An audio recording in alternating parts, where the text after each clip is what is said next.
തൃശൂർ കൊടകരയിൽ പോലീസിന്റെ വൻ രാസലഹരി വേട്ട. പാഴ്സൽ സർവീസിന്റെ മറവിൽ കടത്താൻ ശ്രമിച്ച 1/4 കിലോയോളം MDMA പിടികൂടി.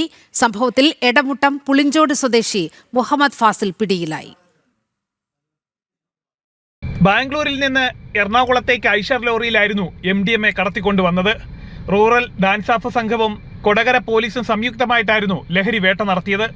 തൃശൂർ റൂറൽ ജില്ലാ പോലീസ് മേധാവി B കൃഷ്ണകുമാറിന് ലഭിച്ച രഹസ്യ വിവരത്തെ തുടർന്നായിരുന്നു പരിശോധന.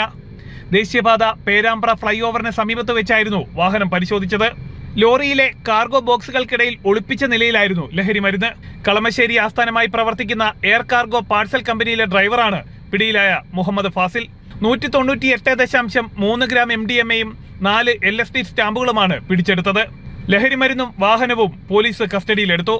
ബാംഗ്ലൂരിൽ നിന്ന് പാഴ്സലുകൾക്കൊപ്പം ലഹരിമരുന്നും ലോറിയിൽ കയറ്റി എറണാകുളം കേന്ദ്രീകരിച്ച് വൻകിട ഇടപാടുകാർക്കും യുവാക്കൾക്കും വിതരണം ചെയ്യുന്നതാണ് ഇയാളുടെ രീതി.